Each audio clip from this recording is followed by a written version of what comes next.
순절 셋째 주일입니다. 매월 둘째 주 이렇게 좀 캐주얼로 입고 설교를 하기로 한 지 지금 2달째 됐는데요. 여러분 어때 보이나요? 저는 주일날 딱 두 번째 주가 되면요, 고민이 됩니다. 이게 정장을 입으면 고민할 게 하나도 없거든요. 그냥 넥타이 하나 매고 정장 입으면 되는데, 내일은 또 어떻게 캐주얼을 입고 가야 될까 고민이 되는 토요일 밤을 보내고 있습니다. 그럼에도 주일이 되면요, 왠지 모르게 정장이 주는 무게감보다 이 옷이 주는 좀 가벼운 편안함이 저한테는 있는 것 같습니다. 여러분한테는 어떻게 보일지 모르겠습니다. 그럼에도 저의 마음 가운데 기도하는 것은요, 여러분에게 조금 더 하나님의 말씀이 편하게 들리는 이 예배 되었으면 좋겠다 싶습니다. 편안한 가운데 여러분에게 주의 말씀이 더욱더 가까워지는 이 시간 되었으면 좋겠습니다. 오늘의 예배를 준비하면서 기도하는데요, 생각해 보니까 저희가 성서 일가로 예배를 드린 지 이제 거의 4년이 접어들고 있습니다.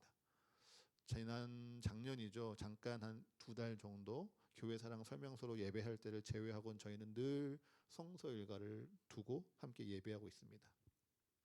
이 본문을 묵상하고 공부할수록요, 참 재미있는 게요, 하나님께서 참 신기하게 이 4가지의 본문을 통해서 우리에게 전하고자 하시는 말씀이 매주 새롭다는 겁니다. 분명히 우리가 익히 알고 있는 말씀이고요, 우리가 많이 읽었던 말씀인데요, 이 성서일가의 4가지 본문이 서로를 비추어 주면서요, 이 말씀의 또 다른 뜻, 또 다른 시선을요 자꾸 보여줍니다. 이러한 것에 대해서요, 신학자들은 성경이 성경을 해석하게 한다라고 이야기합니다. 종교개혁자 루터부터 칼벤까지, 그리고 현대 신학자인 윌터 브루그만까지요, 성경을 통해서 성경을 바라보며 성경이 성경을 해석하게 하는 그 은혜의 진리에 대해서 설명하고 있죠. 그를 통해서 우리는 참 기대하는 바가 있습니다. 단지 하나의 본문 가운데 우리가 익숙한 하는 말씀을 사회적인 현상과 우리가 해야 되는 어떠한 실천적인 방향과 접목하려고 애쓰기보다 4개의 본문을 우리가 열심히 읽고 매주 묵상하면서요, 이 말씀 가운데 깊이 담겨진 주님을 더욱더 만나갈 때 우리 안에 은혜가 더욱더 깊어졌으면 좋겠습니다. 주님이 정말 내 삶에 보이는 이 현상과 상황을 넘어서 은밀한 뜻이, 주님의 감추어진 계획이 바로 이것이구나, 말씀을 읽을 때마다 우리가 고백했으면 좋겠고요, 그 하나님을 우리가 느끼니 주님 앞에 감사합니다, 평안 누리는 여러분 되시기를 축복합니다. 자, 오늘의 본문도요, 똑같이 그렇게 본문을 더욱더 설명해 주고 있습니다. 그런데 지금껏 다른 주제가 서로 다른 이야기를 더욱더 조망해 주었다면요, 오늘의 본문은 한 가지 공통된 이야기에 대해서 반복하여 이야기하는 부분이 있습니다. 자, 여러분, 출애굽기와 요한복음의 본문 한번 보시면요, 오늘 공통적으로 등장하는 어려움이 한 가지가 보입니다. 출애굽기와 요한복음의 말씀. 자, 여기에 등장하는 등장인물들이 어떠한 지금 어려움을 겪고 있습니까? 네, 그들에게 지금 물이 없습니다. 여러분, 광야에서 맞이하는 이 물이 없음, 갈증이 어떠한 정도인지 상상이 되십니까? 그냥 말을 많이 해서 입이 마르는 정도의 갈증이 아닙니다. 고대 근동의 햇살은요, 몸으로 직접 쬐면 몸이 타는 듯이 따가운 햇살입니다. 그 햇살 안에서요, 오랫동안 걸음을 걷는다거나 그 햇살을 맞으며 장막을 치며 일을 한다는 것은요, 매우 중노동이죠. 사람의 몸에서 금방 땀이 나고요, 침이 마릅니다. 그리고 그 호흡 가운데 수분이 다 날아간다고도 하죠. 그래서요, 그 햇살 가운데 일하는 사람들은요, 금방 입이 마르고 지칩니다. 거기에 갈증이 더 심해지면요, 어지러움을 느끼고 두통을 느끼고 심지어 환각까지 보이는 경우가 있다고 합니다. 이처럼 사마리아 여인에게는요, 물이 가장 필요한 시간에 물이 없었습니다. 이스라엘 백성들에게도요, 물이 있어야 할 그 곳에 물이 없었습니다. 그리고 이들에게 마실 물이 없으니 이들의 본성이요, 드러납니다. 먼저 요한복음의 말씀을 보면요, 사마리아 여인은 예수님을 자꾸 경계하고 있습니다. 유대인이 왜 사마리아인에게 상종하려고 하십니까? 예수님을 밀쳐냅니다. 당신은 물 기를 그릇도 없으면서 나에게 어떻게 영원히 마르지 않는 샘물을 주신다고 약속하십니까? 비아냥거립니다. 출애굽기의 이스라엘 백성들은 어떠합니까? 4절의 말씀을 보면요, 이들은 비아냥을 넘어서요 분노하고 있습니다. 모세를 향하여 곧 돌을 칠 것처럼 그에게 따져묻고 있죠. 여러분, 사마리아 여인이야. 원래 유대인들과 가깝지 않으니까 예수님이 다가오셨을 때 경계할 수 있다, 칠 수 있습니다. 그런데 이스라엘 백성들은요, 왜 이렇게 분노하고 돌을 들어 모세를 치려 하고 있습니까?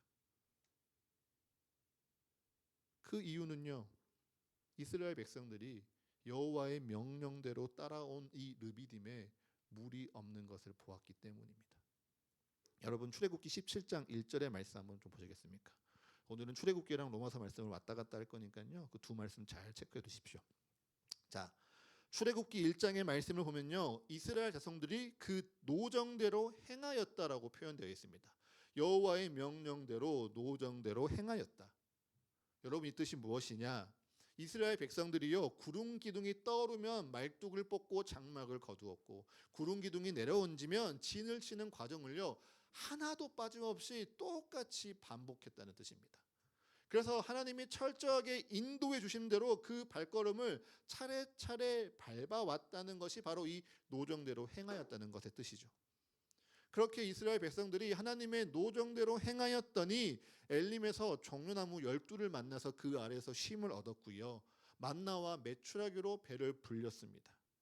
그래서 이스라엘 백성들은 르비딤, 우리의 뜻으로 안식의 자리라고 불리는 이 땅에서 당연히 물이 있을 것이라, 안식이 있을 것이라 기대했습니다. 그런데 웬걸, 도착해 보니 르비딤에 물이 없습니다. 여러분, 이 위기 앞에서요, 제가 여러분들에게 질문해 보겠습니다. 꼭 둘 중에 하나를 선택해 보십시오. 자, 성경의 상황이요, 안식의 자리라 불리는 르비딤에 지금 물이 없습니다.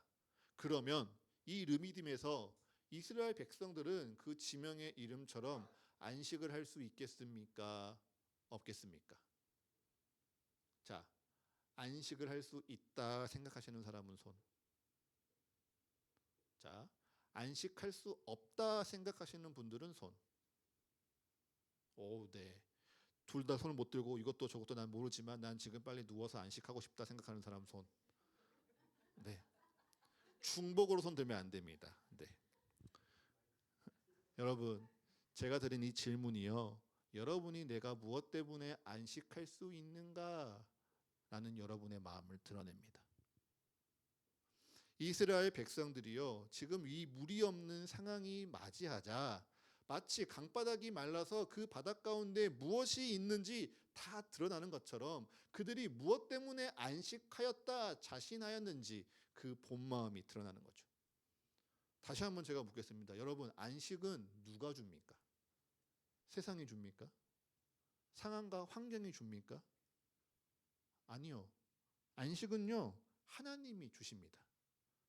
그럼 하나님이 계시면 우리는 어디서든지 안식할 수 있습니까? 없습니까? 당연히 우리는 안식할 수 있습니다. 하나님이 계시면요, 그곳이 어디든지 우리는 그곳에서 안식할 수 있습니다.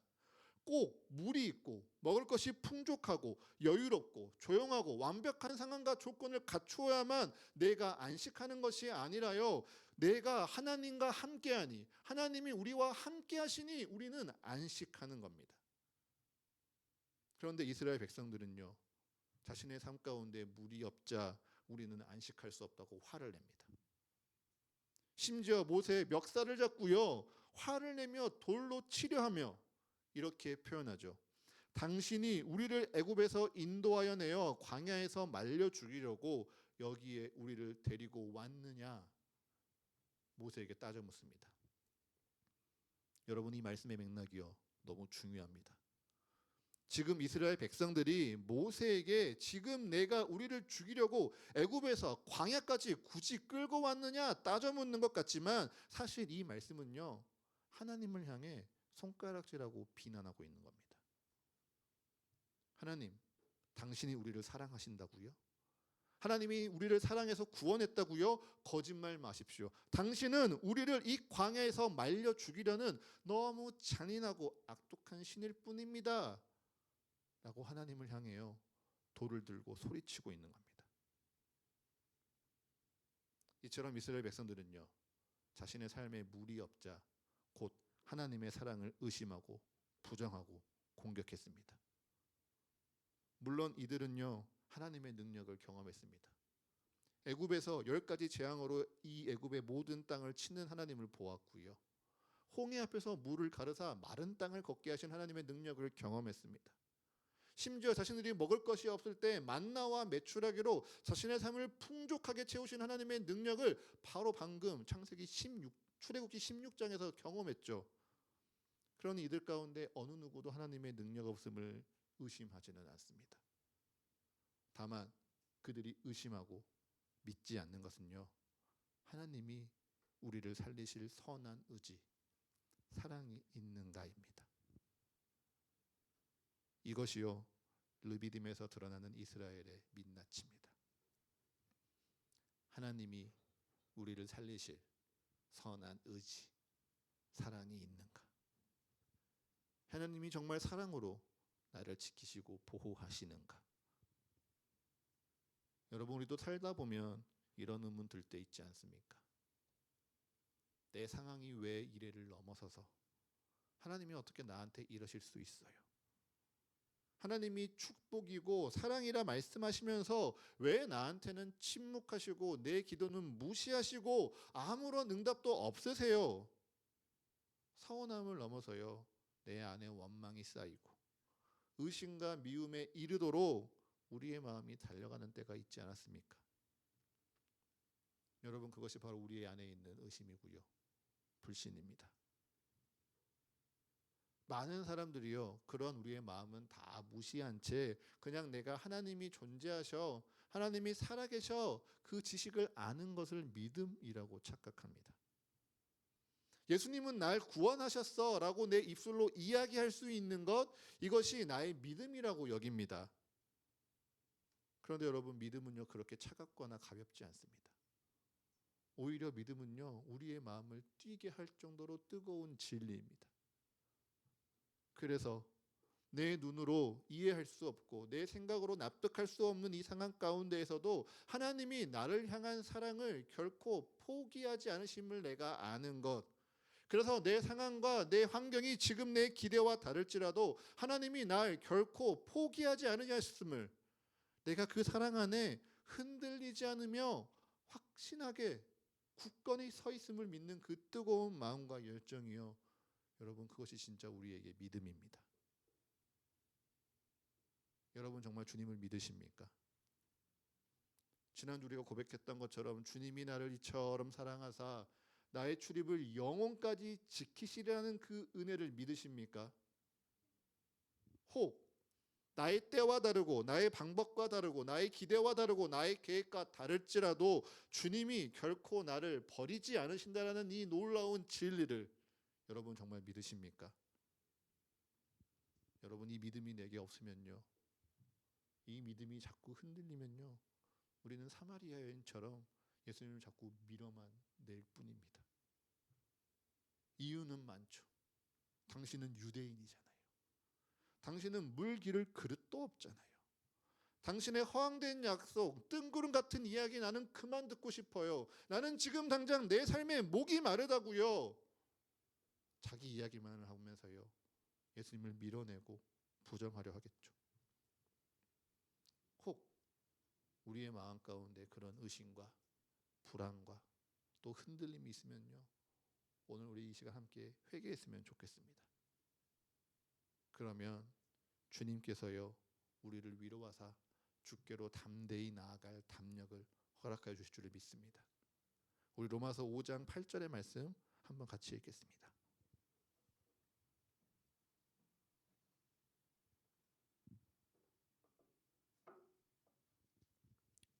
로마서 5장 8절입니다.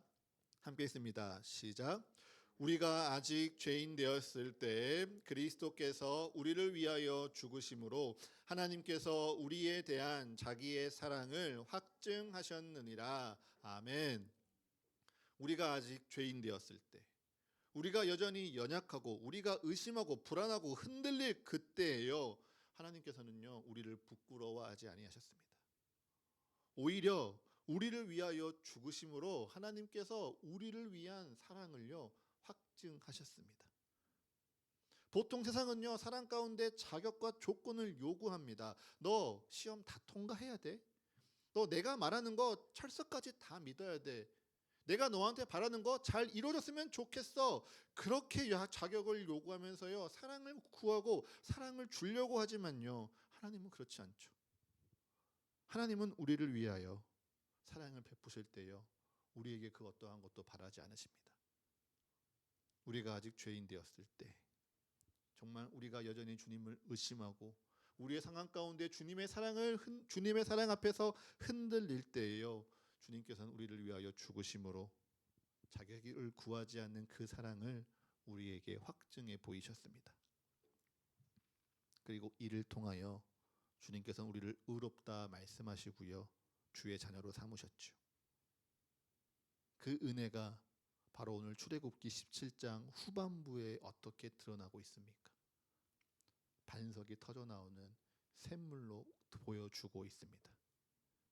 여러분 출애굽기 17장의 말씀을 보시면요 분명 하나님을 시험하며 하나님의 선한 의지, 하나님의 사랑을 의심하던 이스라엘 백성들을 향해서요 하나님이 그들을 심판하십니까? 아니요. 하나님이 그들에게요 은혜의 샘물을 터뜨리십니다. 심지어 그 은혜의 샘물을 어디에서 터뜨리십니까?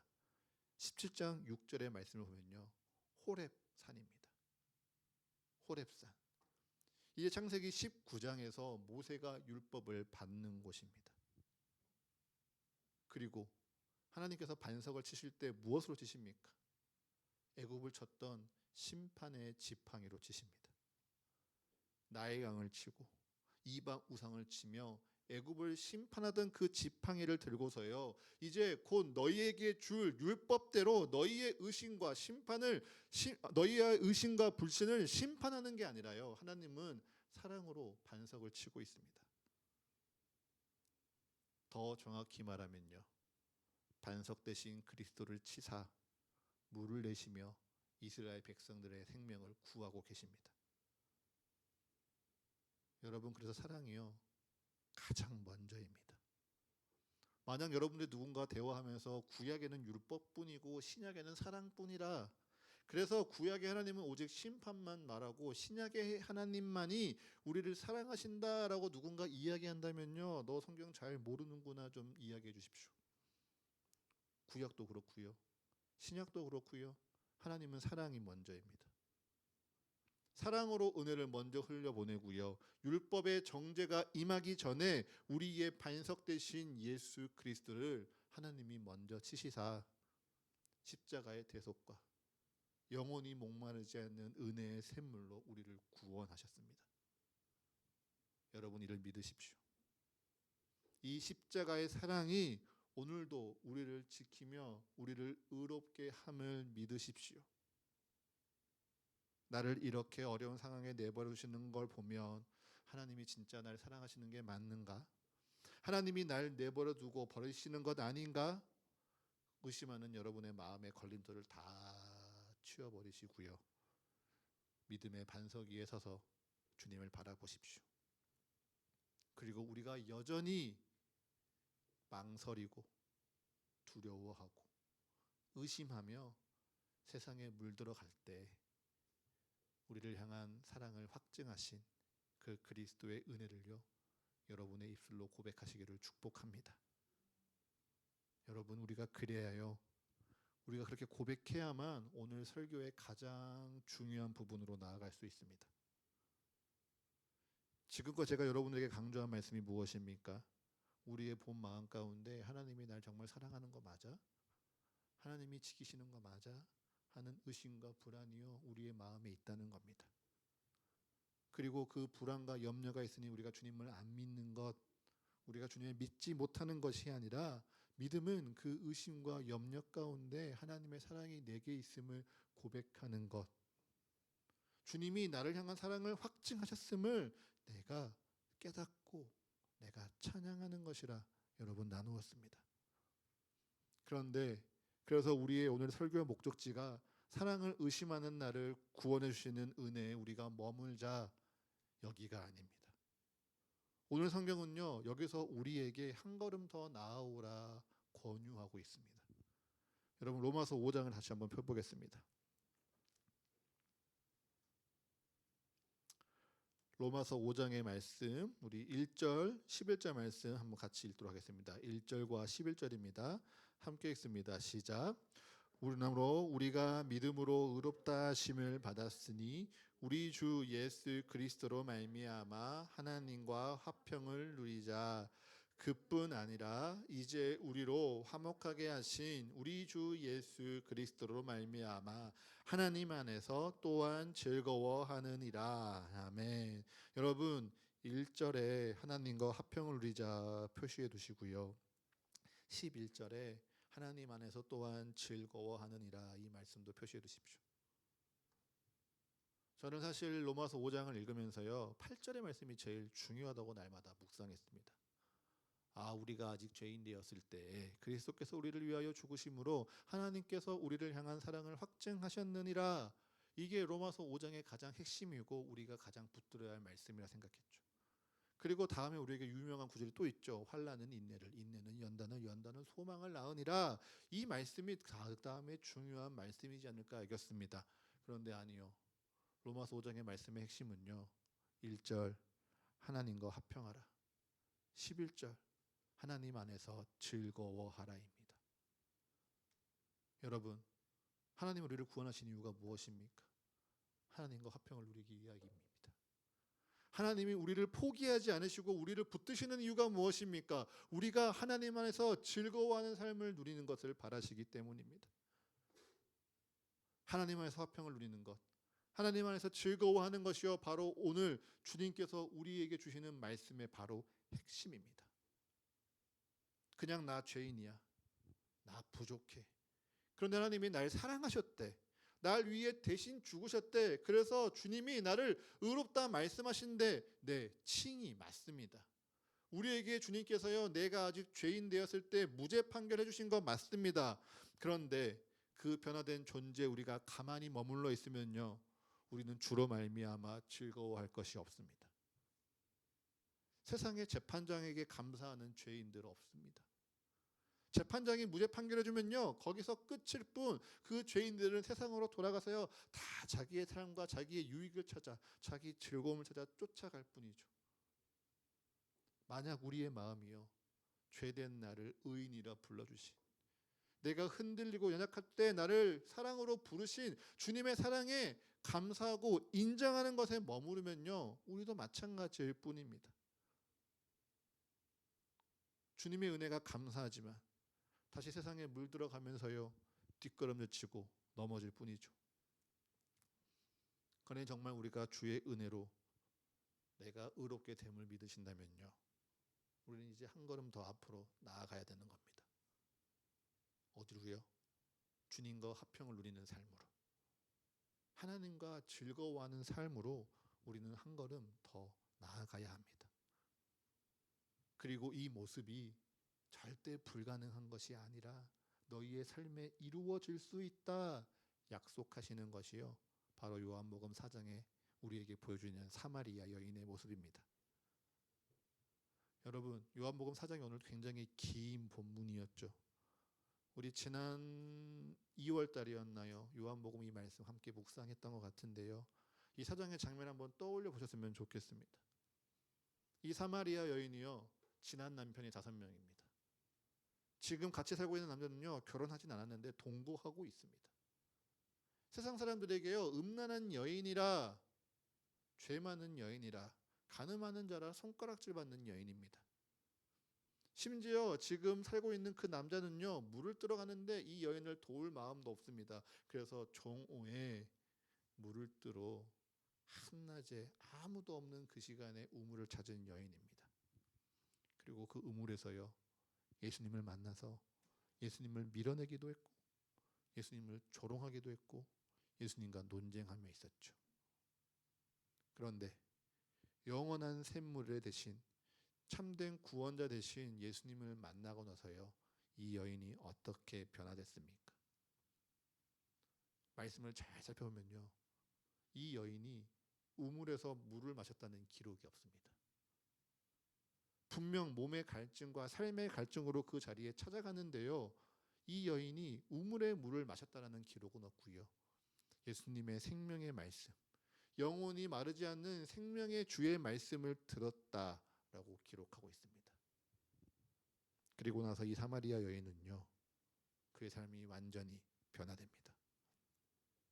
지금껏 남편을 5이나 두고 지금은 결혼하지 않는 남자와 살기에 세상이 음란한 여인이라 손가락질 받던 이 여인이요, 그 허물을 찢고 마을로 달려갑니다. 자신의 삶의 유일한 생존 도구였던 그 물동이를 다 내어두고요, 세상에 뛰어들어가서요, 예수 그리스도를 전파합니다. 온 마음과 온 뜻과 온 힘을 다하여서요, 저분이 그리스도야, 우리는 저분을 믿어야 돼, 기쁨으로 감격해서 자원하여 예수님을 전합니다. 사랑하는 서가의 가족 여러분, 주님이 우리에게 바라시는 바가 바로 이것입니다. 나 구원받았어. 나 겨우 그거 지키고 살아. 그런데 나 구원받은 거, 내가 기분 좋을 때는 찬양이 나오는데 내가 슬플 때는 잘 모르겠어.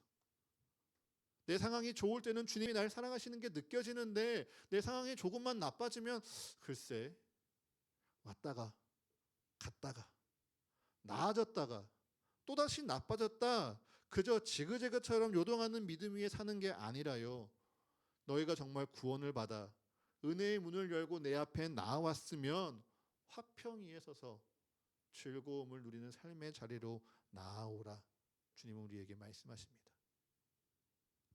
주님과 함께 할수록, 주님을 알아갈수록 즐거움과 기쁨으로 변화되는 것이 주님이요 진짜 우리에게 바라시는 겁니다. 저는 이 말씀 가운데에요, 사마리아 여인이 어떻게 그 즐거움을 누렸을까 곰곰이 생각해 봤습니다. 사실 우리는요, 어렵죠. 말씀 가운데 즐거움을 누린다는 거 쉽지 않습니다. 그런데 이 여인은요, 그 말씀에 순종할 때 즐거움에 동참하는 겁니다. 우리가 전도해야 돼, 우리가 선교해야 돼, 우리가 말씀을 읽어야 돼, 우리가 기도해야 돼. 여러분, 이것이요 자꾸 우리에게 실천적인 행위와 율법으로 나아간다면요, 여러분의 삶을 부담스럽게 하고요, 무겁게 할 뿐입니다. 그런데 여러분의 마음 가운데 정말 하나님과 화평하길 원하신다면, 여러분의 마음 가운데 정말 주님과 함께 즐거워하기를 원하신다면요, 우리는요 그 주님 앞으로 나아가기 위해서요, 말씀 앞에 서는 것이고요, 기도 안에 머무는 겁니다. 내게 있는 이 즐거움이 나누어질 때 어떻게 더 커지고 확장되는 것을 바라보는 것이요, 여러분, 정말 하나님의 화평 가운데 머무는 주님의 거룩한 자녀의 삶입니다. 여러분, 제가 늘 강조하지만 말씀 읽는 것, 묵상하는 것, 기도하는 것, 이것이 여러분에게요 율법적인 짐이 되지 않았으면 좋겠습니다. 여러분의 마음 가운데 정말 하나님과 화평하게 원하신다면요, 유일한 길은 하나입니다. 내가 말씀 앞으로 나아가는 것뿐입니다. 내가 정말 하나님 안에 즐거워하기 원한다면요, 그 길은 하나입니다. 내가 기도 안에 머물며 주님과 교제하는 겁니다. 그 길에 순종하는 서가의 모든 가족 되시기를 축복합니다. 여러분, 우리는 지금 사순절의 시간을 걷고 있습니다. 십자가의 고난과 그 괴로움을 함께 견디며 걸어가는 시간이라 교회는 이야기하죠. 우리는 분명 그 십자가의 길에 동참해야 됩니다. 그런데 여러분, 대신 그 길이요, 예수님을 따라가야 하니 너무도 괴롭고 불편한 길로만 남지 않았으면 좋겠습니다. 오히려 그 괴로움은 십자가 아래에서 나의 본 마음, 내 본 모습을 직면하니 부끄럽습니다 라는 고백이었으면 좋겠습니다. 내가 정말 이랬구나. 내가 주님을 알지만 주님을 이렇게 믿지 못하고 불안해했구나. 입으로는 주를 믿는다 찬양하지만 마음으로는 내가 흔들리고 있었구나. 그 마음을 보셨으면 좋겠습니다. 여러분, 그 마음이요, 오늘 출애굽기에서 이야기하는 마사와 무리바입니다. 사실 오늘 이 긴 본문을 이번 한 주간 계속 씨름하면서요, 기도하고 주님께 묻는 건 이거였습니다. 주님, 르비딤이 아닌 이 반석에서 물이 터져 나왔잖아요. 그러면 이 반석의 이름을 은혜의 샘이라고 표현하셔야지 왜 하나님과 다투었다, 하나님을 시험하였다라는 뜻을 가진 마사와 무리바라고 지으셨나요? 주님께 물으며 주님의 말씀을 들었습니다. 그리고 주님께서 제게 깨닫게 하시는 은혜는요, 그것이 바로 우리의 약함이 거듭나는 은혜의 자리이기 때문이라 말씀하십니다. 흔히 우리는 우리의 연약함을 감추고 싶어 하죠. 나는 아니라, 나는 건강하다, 나는 아무렇지 않다, 나를 포장하려고 합니다. 사실 내 안에는, 내 마음에는 실패에 대한 두려움과 후회와 망설임과 게으름이 가득한데요, 우리는 자꾸 우리의 삶을 포장하려고 합니다. 그리고는 그 포장된 그 자리에서요, 지금 당장 필요한 것 하나, 내가 원하는 것 하나님께 구하면서요, 주시면 은혜요, 안 주시면 의심하는 삶이 어쩌면 우리의 모습일 수 있죠. 그러나 주님께서는요, 진짜 내 안에 있는 그 실패에 대한 두려움, 지난날의 후회, 내일에 대한 염려와 나의 연약한 망설임과 게으름 가운데에서 그 자리에서 나를 새롭게 하시는 은혜로 만나기를 원하십니다. 정말 우리가 죄인 된 그 모습 가운데 하나님께서는요, 우리를 사랑으로 완전히 덮으시사 나를 살리는 영원한 샘물로 우리를 적시기를 원하십니다. 그 일방적인 사랑을 어디서 만난다고요? 내 안에 있는 마사와 무리바에서 만나는 겁니다.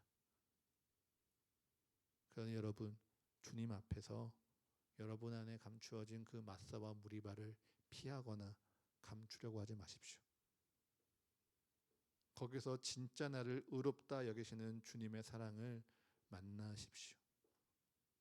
그리고 그렇게 주님을 만나신다면요, 아, 나를 사랑하시는구나 감격에 머무르기보다 이제는 정말 주님의 화평 안으로 하나님 안에서 마음껏 즐거워하며 기뻐하는 예배자로 주님 앞으로 나아가시기를 축복합니다. 여러분, 정말 진심으로 축복합니다. 우리 같이 즐거워하기 원합니다. 세상 일이 잘 풀려서 우리가 성공해서 돈이 많아서 여유로워서 즐거워하는 것 너무 좋은데요, 우리 혹 그러지 아니할지라도 주님께서 우리에게 함께 하시니, 우리가 주님 안에서 함께 예배하고 있으니 우리 믿음 안에서 함께 즐거워하기를 축복합니다. 그 즐거운 가운데 주님께서 우리를 기다리십니다. 이 십자가의 길 끝에요, 주님이 즐거움으로 우리를 기다리십니다. 이 믿음 기억하시며 우리 이 시간 함께 찬양하며 기도하도록 하겠습니다.